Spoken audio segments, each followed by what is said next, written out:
नमस्कार, स्पोर्ट्स 9 में आप सभी का स्वागत है। मैं हूं शिवेंद्र, मेरे साथ हैं मेरे सहयोगी मोहित। और मैचेस जो हैं वो अब दिलचस्प होने लगे हैं। मैचेस बल्कि कहा जाए कि भले ही उतने दिलचस्प ना हो रहे हो, लेकिन पॉइंट्स टेबल अब दिलचस्प हो गई है, क्योंकि अब हर एक मैच का नतीजा बिल्कुल सीधा असर कर रहा है पॉइंट टेबल पर। वहां टीमों की उठापटक शुरू हो गई है। इस बीच कौन सी दो टीमें आज मैदान में टकराएंगी, वहां प्लेऑफ पर क्या समीकरण बैठेगा, उसके अलावा बीती रात मुंबई ने किस तरह से जीत का चौका लगाया, ये सब कुछ इस शो में आपको बताएंगे। प्लेइंग 11 पर बातचीत करेंगे, पिच रिपोर्ट बताएंगे, लेकिन सबसे पहले अपडेट से शुरुआत करते हैं। आज खेला जाएगा 42वां मैच इस सीजन का, यानी 2025 आईपीएल का 42वां मैच आज खेला जाएगा। राजस्थान की टक्कर जो है वो बेंगलुरु से होगी। बेंगलुरु में शाम 7:30 बजे ये आरसीबी वर्सेस आरआर मुकाबला शुरू होगा। बेंगलुरु की टीम इस वक्त पॉइंट टेबल में चौथे नंबर पर है, जबकि राजस्थान की टीम पॉइंट टेबल में 8वें नंबर की है। यानी अगर आप पॉइंट टेबल पर ही नजर डाल लेंगे तो आपको समझ में आ जाएगा कि इस सीजन में दोनों टीमों की परफॉर्मेंस में कितना अंतर रहा है।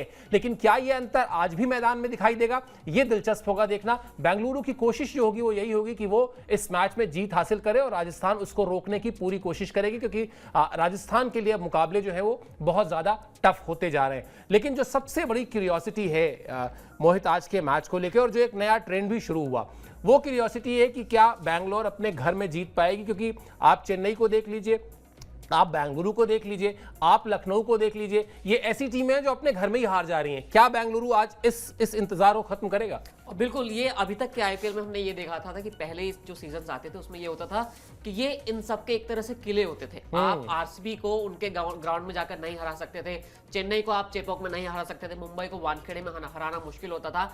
लेकिन शायद इस बार के आईपीएल में कुछ ऐसा हुआ है कि सब कुछ उल्टा होने लगा है, और सबसे ज्यादा जो संघर्ष जो टीमें कर रही हैं वो आरसीबी है और चेन्नई है।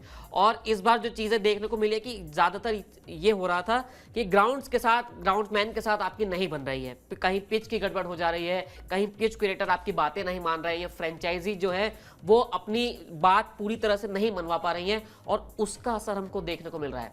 अब तो मुश्किल यही है कि क्या आरसीबी ऐसा कर पाएगी, वो अपने घर में जीत पाएगी या नहीं जीत पाएगी।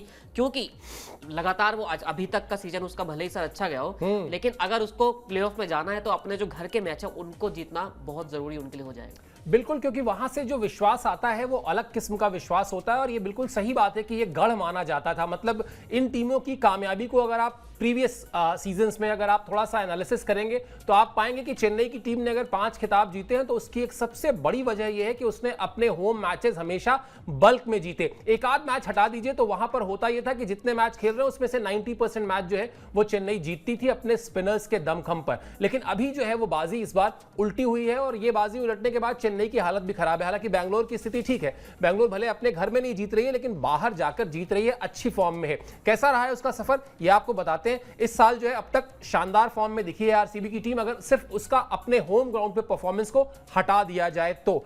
8 मैचेस अब तक आरसीबी ने खेले, 8 मैचेस में से 5 मैच में जीत हासिल की है रॉयल चैलेंजर्स बेंगलुरु ने। राजस्थान की टीम दूसरी तरफ प्लेऑफ की रेस से लगभग बाहर है। हालांकि वो जो आखिरी नेट रन रेट का जब खेल होता है और आखिरी लीग मैच तक वो सांसें अटकी रहती हैं कि शायद 14 पॉइंट पर कोई एक टीम चली जाए। अगर 14 पॉइंट पर एक टीम जाती है, यानी 7 जीत के भरोसे एक टीम जाती है, तो वहां पर उम्मीदें हैं। लेकिन अगर आप वैसे बात करें जो अभी तक की परफॉर्मेंस है उस लिहाज से स्थिति अच्छी नहीं है। 8 मैच में सिर्फ 2 जीत है उसके खाते में, यानी अब अगर उसको 16 पॉइंट तक जाना है तो अब जितने भी मैच बचे हुए हैं 6, वो 6 के 6 मैच जीतने होंगे। और अभी तक मोहित परफॉर्मेंस ऐसी नहीं रही कि आप राजस्थान के लिए कह दें कि यहां से 6 से 6 मैच जीत जाएगी। बिल्कुल, जिस तरह का उनका हाल रहा है तो ये बिल्कुल लग रहा है कि अब तो हर एक मैच के साथ वो अपने प्लेऑफ से दूर ही होते जाएंगे अगर वो जीतेंगे नहीं। और कप्तान उनका फिट नहीं है, टीम का बैलेंस बन नहीं रहा है, स्टार खिलाड़ी आपके रन नहीं बना रहे हैं, और सबसे बड़ी है कि आपको जोस बटलर की कमी आपको खल रही है। इसलिए चीजें मुश्किल लग रही है यहाँ पर राजस्थान के लिए, क्योंकि अब आप एक तो आपके पास मेंटल प्रेशर बहुत रहता है कि यार मुझे हर मैच जीतना है, और जीतना ही सिर्फ नहीं है, आपको अपना नेट रन रेट भी सुधारना है। यानी कि आपको कम से कम 8 मैच जो आपके बाकी बचे, 6 मैच आपके बाकी बचे हैं, उसमें से 6 में से कम 3 मैच ऐसे होने चाहिए जहां आप बड़े अंतर से जीते। यानी कि आप 6 या 7 विकेट से जीत रहे हो, 50 या 60 रन से जीत रहे हो, 40 रन से जीत रहे हो। और अभी तक का जो आईपीएल गया है, और वो खासकर जो राजस्थान का जो आईपीएल गया है, उसमें ये चीजें काफी मुश्किल लग रही हैं। और अब तो शायद राजस्थान के फैंस दुआ ही कर सकते हैं कि वो कोई चमत्कार करे और लगातार के सभी मैच जीत जाएं, जो अभी तक मुश्किल लग रहा है। और उनके साथ बहुत सारी चीजें हुई भी हैं। आपके कोच चोटिल हैं, तो वो पूरी तरह से फिट नहीं है, जो आपको ग्राउंड पर आकर भी थोड़ा टिप्स दे सके। कप्तान को लेकर आपको उलझन चल रही है, पहले कप्तान फिट थे, फिर बाहर हुए, दोबारा फिर बाहर हो गए। रियान पराग कप्तान बनते हैं लेकिन वो उनकी अच्छी फॉर्म नहीं चल रही है। तो ये तमाम चीजें हैं जो जिससे शायद राजस्थान जो है इस वक्त जूझ रही है। बिल्कुल, इस पर और विस्तार से भी बात करेंगे, क्योंकि बात सही है कि क्या एक बड़े टूर्नामेंट में जिस तरह की लय मिलनी चाहिए थी उस तरह की लय इस बार राजस्थान को मिल ही नहीं पाई। उसकी क्या वजह है, जिस पर अभी हल्की सी चर्चा हुई की हमने, इस पर और थोड़ी विस्तार से बातचीत करेंगे। लेकिन उससे पहले आपको बताते हैं कि किस तरह से रिकॉर्ड बुक है। रिकॉर्ड बुक में अगर आप जाएंगे और इन दोनों टीमों के बीच हुए मुकाबलों को खंगालेंगे, उसके इतिहास को देखेंगे, तो आप पाएंगे कि टक्कर अच्छी रही है, कांटे की रही है। अब तक 33 मैच खेले गए हैं, 33 मैचेस खेले गए हैं आरसीबी वर्सेस आरआर के बीच में, और उसका जो लेखा जोखा है वो आपकी स्क्रीन पर है। 16 मैचेस इसमें से आरसीबी ने जीते हैं और राजस्थान ने 14 मैचेस जीते हैं। तो बहुत ही बारीक सा फर्क है जो ये बताता है कि ठीक है, इस सीजन में भले ही एक टीम चौथे नंबर पर है और दूसरी टीम 8वें नंबर पर है, यानी बड़ा फर्क दिखाई दे रहा है। लेकिन अगर आप हिस्ट्री खंगालेंगे तो वहां पर चीजें अच्छी रही हैं, नेक टू नेक फाइट रही है, कट टू कट फाइट रही है। ये जो नतीजे हैं वो यही इशारा करते हैं। 3 मैचेस ऐसे हैं जिनका नतीजा नहीं भी निकला, यानी 16 बेंगलुरु ने जीते, 14 राजस्थान ने जीते और 3 मैच का नतीजा नहीं निकला।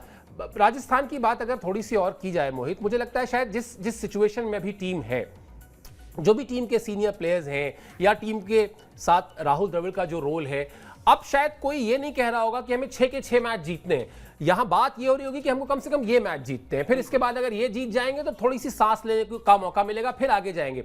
1 मैच एट वन टाइम वाला जो फॉर्मूला है, मेरे ख्याल से उसी फॉर्मूले से जाएंगे तो बेहतर होगा। अगर ये सोच लेंगे कि हमें 6 के 6 मैच जीतने, तब तो बिल्कुल ही नहीं होना है। बिल्कुल, अगर ये सोच कर चलेंगे तो बिल्कुल नहीं हो पाएगा, और ये बिल्कुल सही बात है, क्योंकि हर एक मैच आपके लिए अब कीमती हो चुका है। एक मैच आप हारे तो आप प्लेऑफ की रेस से लगभग बाहर होते हुए चले जाएंगे। इसलिए सबसे बड़ा माइंडसेट तो यही है। राहुल द्रविड़ भी चाहेंगे कि हर प्लेयर को यही बताएं कि आप सिर्फ इस मैच की सोचिए, ना आप प्लेऑफ की सोचिए, ना किसी और चीज की सोचिए।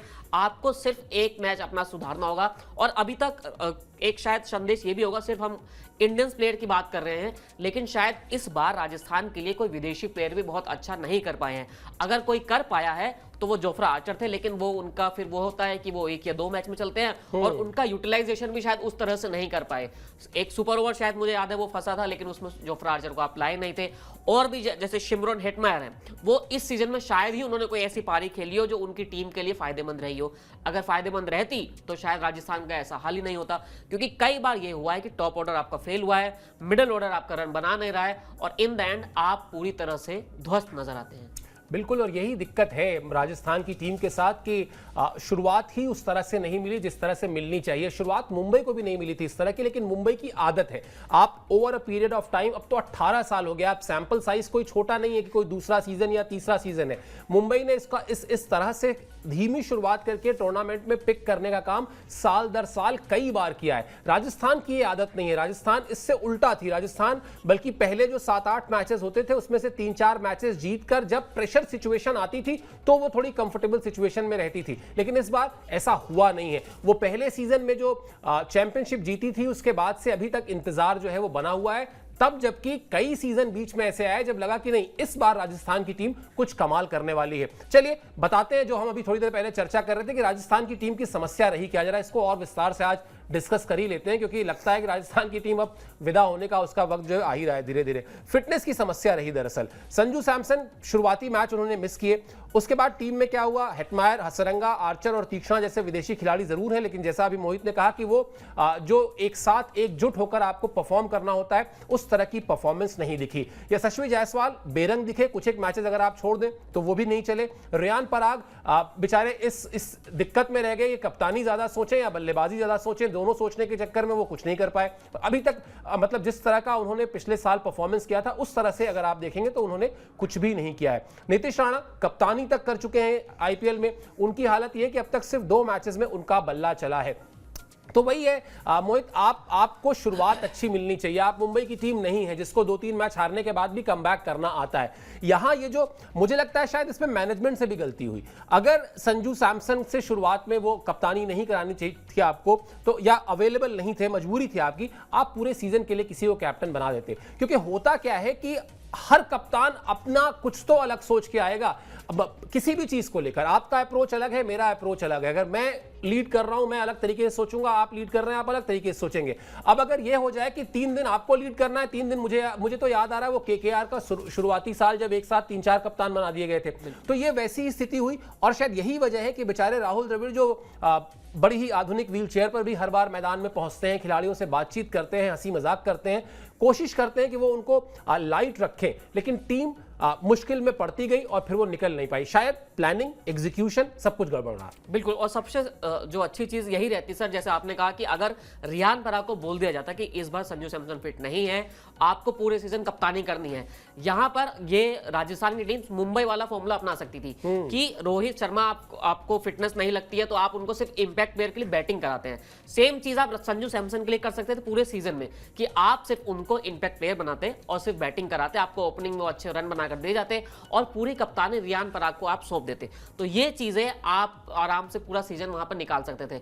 लेकिन वही चीज जैसे पिछली बातचीत में सर ने भी कहा था कि सिर्फ 1 या 2 खिलाड़ी के भरोसे आप मैच जीत सकते हो, पूरा टूर्नामेंट नहीं जीत सकते हो। राजस्थान के साथ यही गड़बड़ हुई है कि कोई भी ऐसे हर डिपार्टमेंट में ऐसे प्लेयर्स नहीं है जो अलग अलग मैच निकल कर आए कोई, वरना आपके पास ये होता है कि किसी दिन आपको ओपनर्स ने जिता दिया, किसी दिन आपको मिडिल ऑर्डर ने जिता दिया, किसी दिन आपके बॉलर्स अच्छा कर गए, कभी फास्ट बॉलर या स्पिनर्स। राजस्थान के लिए इस बार कोई भी ऐसा नहीं कर पा रहा है और खासकर देशी और विदेशी उनके पूरी तरह से फ्लॉप ही रहे हैं। बिल्कुल यही दिक्कत भी है। और एक कैप्टन जो होता है वो तो हमेशा यही चाहता है मोहित कि उसकी टीम में किसी भी मैच में जीत के बाद ना कोई एक खिलाड़ी ना दिख रहा हो कि इसकी वजह से जीत गए। 4-5 खिलाड़ियों का एक समूह हो, एक ग्रुप हो जो किसी के 30 रन हो, किसी के 40 रन हो, किसी के 2 विकेट हो, किसी का एक बहुत शानदार कैच हो, तब आपकी टीम जो है वो लास्ट स्टेज तक जाती है। वरना आप शुरुआत में 14 मैच अगर मान ली जाए, 14 मैच में आप 1-2 मैचेस इस तरह से जीत सकते हैं, टूर्नामेंट तो नहीं जीत सकते अनटिल अनलेस आप पिछला ही सीजन देख लीजिए।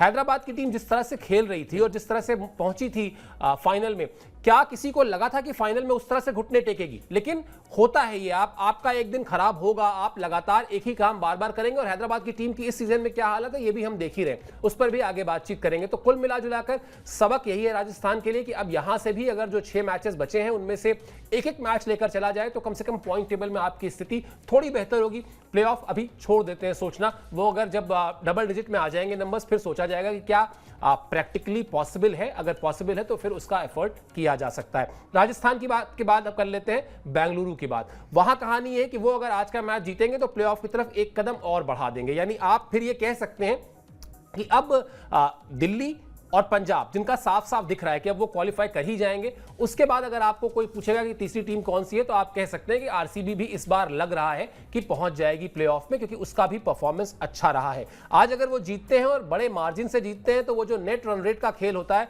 वो नेट रन रेट का खेल ऐसा है कि बेंगलुरु की टीम अगर आज की रात आपको पॉइंट टेबल में नंबर 1 पर दिखाई दे तो चौंकिएगा मत, क्योंकि नेट रन रेट यहां बहुत मायने रखता है। और खासतौर पर जब प्लेऑफ शुरू हो जाते हैं वहां पर तो टीमें चाहती भी यही है भाई, पहला माइलस्टोन कि आप टॉप 4 में रहें और दूसरा माइलस्टोन कि आप टॉप 4 में भी टॉप 2 में रहें, ताकि आपको एक मौका और मिल जाए वो फाइनल खेलने के लिए। तो ये जो नेट रन रेट का खेल है अब यहां से बेंगलुरु की टीम शुरू कर देगी। जैसा मोहित थोड़ी देर पहले कह रहे थे ना कि या तो आप बड़े मार्जिन से जीते, 7-8 विकेट से मैच जीत लें, जल्दी मैच खत्म कर लें, 14वें 15वें ओवर में मैच खत्म कर लें, या फिर 50-60 रन से विरोधी टीम को हरा दें। ये सब कुछ करने का प्रयास अब बेंगलुरु की टीम करती दिखेगी। और अच्छी बात यह है कि विराट कोहली 4 अर्धशतक लगा चुके हैं। बिल्कुल, और आईपीएल का रोमांच कितना बढ़िया हमको ये एक ही मैच में देखने को मिल रहा है कि एक टीम है जो टॉप 4 में जाने के लिए संघर्ष कर रही है, उसके लिए एक मैच जरूरी है, और दूसरी टीम है जिसका मकसद ये है कि वो टॉप 2 में आ जाए, तो उसके पास इतना अच्छा मौका है।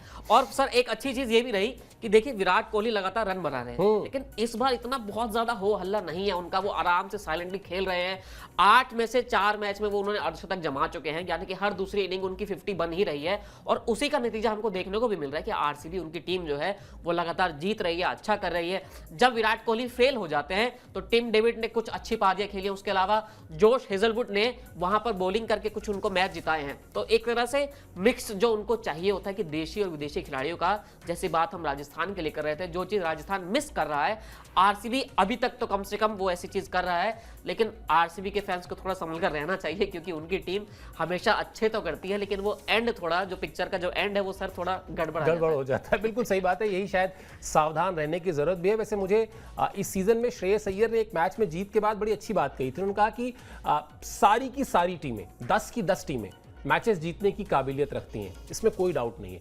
फर्क क्या होता है कि उन 10 टीमों में जो 11 खिलाड़ी मैदान में उतरते हैं, उन 11 खिलाड़ियों में से कितने खिलाड़ियों में जीत की भूख ज्यादा है, वो रिजल्ट की तरफ ले जाता है। और शायद जो बात अभी आपने कही, आरसीबी में इस बार वो भूख दिख रही है कि आरसीबी भी एक यूनिट के तौर पर, अभी विराट कोहली को अलग कर देते हैं, यूनिट के तौर पर भी आरसीबी को पता है कि सिर्फ विराट कोहली नहीं हमारे पास है, हम सिर्फ विराट कोहली के भरोसे रह जाएं, जैसा कि बाकी कई टीमों में होता है कि आप हैदराबाद का उदाहरण दे लीजिए कि मतलब अभिषेक शर्मा, ट्रेविस हेड चल गए तो चल गए, वरना फिर कहानी खत्म। तो उस तरह से डिपेंडेंसी, निर्भरता विराट पर भी नहीं है, इसीलिए विराट एंजॉय कर रहे हैं, रन्स कर रहे हैं, 4 हाफ सेंचुरी लगा चुके हैं, क्या पता एक और हाफ सेंचुरी और उसके बाद प्लेऑफ की तरफ एक और मजबूत कदम। साथ ही साथ जो बात मैं कह रहा था कि अगर नेट रन रेट अच्छा हुआ तो फिर नंबर 1 पर एंट्री। वैसे सबसे मजेदार चीज एक है मोहित, पंजाब, दिल्ली और अगर आज बेंगलुरु जीत जाती है तो बेंगलुरु, ये 3 टीमें अब लगभग आप कह सकते हैं कि पहुंच जाएंगी और तीनों को अपने पहले खिताब का इंतजार है। बिल्कुल, और जिस तरह से आगे बढ़ रहा है मुझे लग रहा है चौथी टीम मुंबई हो सकती है और जब भी मुंबई ऐसे आती है भैया वो जीत कर चली जाती है। तो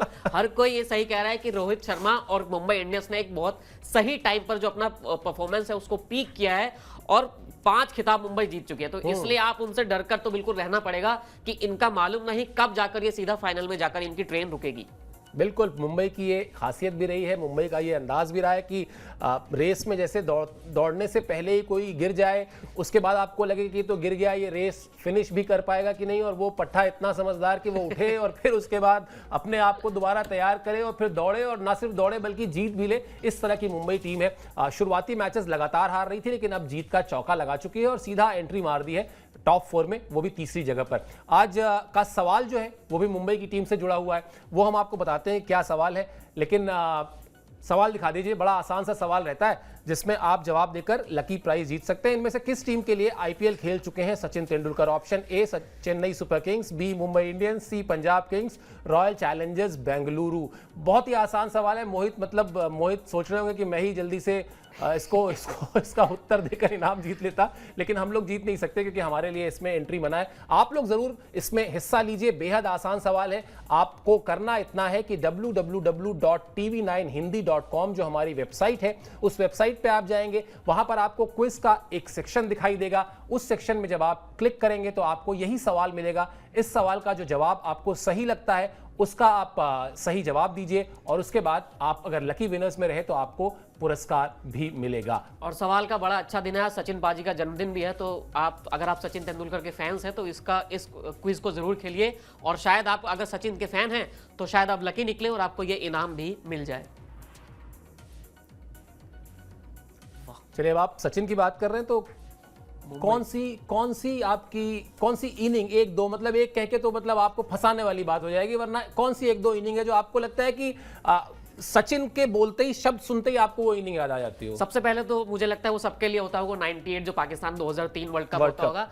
लेकिन जो अगर हम टेस्ट की बात करेंगे तो सिडनी वाली जो इनिंग थी 241 की जो इनिंग है, सचिन को डिफाइन करने के लिए और एक किसी भी बेहतर सबसे बेस्ट बल्लेबाज को डिफाइन करने के लिए कि एक बैट्समैन की जो ईगो होती है, अगर वो अपनी ईगो से खेल जाए तो मुझे लगता है कि सर वो सबसे बेस्ट रही है। बिल्कुल, वो कहानी जो है जिस तरफ इशारा कर रहे हैं मोहित, उस पूरी पारी में उन्होंने एक भी कवर ड्राइव नहीं मारा था। और क्यों नहीं मारा था? क्योंकि उस दौरे पर वो कवर ड्राइव मारने में एज लग रहा था, स्लिप्स में कैच हो रहे थे। बहुत साल तक मोहित, जब तक उन्होंने फिर बांग्लादेश के खिलाफ 248 रन नहीं बनाए, तब तक वो 241 रन उनके करियर की बेस्ट पारी थी। और कवर ड्राइव उनके पसंदीदा शॉट्स में से है। मतलब आप ये जैसे शुगर के पेशेंट्स के साथ नहीं होता कि उनको मिठाई बहुत पसंद होती है, पता नहीं क्यों, मतलब मुझे नहीं पता ये क्या आयरनी है। ऐसा नहीं कि मिठाई खाने से ही शुगर हुई होगी, शुगर होने के 50 और रीजंस हैं, लेकिन जैसे ही वो डॉक्टर के पास जाते हैं, डॉक्टर कहता है मिठाई खाते हैं, कल से बंद कर दीजिए। उनका जीवन ऐसा लगता है जैसे नीरस हो गया, मतलब बाकी सब कुछ है खाने के लिए लेकिन वो मिठाई नहीं है। तो वो सचिन तेंदुलकर के लिए कवर ड्राइव है ना, मिठाई थी उनके बल्लेबाजी की, और वो मिठाई उन्होंने छोड़ी और मिठाई छोड़ के 241 रन बना दिए थे। वैसे बड़ी शख्सियत है, कितनी भी बात की जाए मतलब मोहित कम है, लेकिन 24 अप्रैल को उनका जन्मदिन होता है। और इसका सबसे मजेदार चीज ये हुई थी कि जो वनडे क्रिकेट में जब पहला 200 रन बना तो तो वो 24 फरवरी को बना था। बिल्कुल। तो मैंने बल्कि मजाक में कहा उसके बाद उनसे, मैंने कहा कि आपने लगता है कि जब रिटर्न गिफ्ट जो होता है ना, गिफ्ट के साथ पहले रिटर्न गिफ्ट, मैंने कहा आपने रिटर्न गिफ्ट पहले ही दे दिया, 2 महीने पहले दे दिया। कहते कहाँ आपने जोड़ दिया 2 महीने बाद की बात।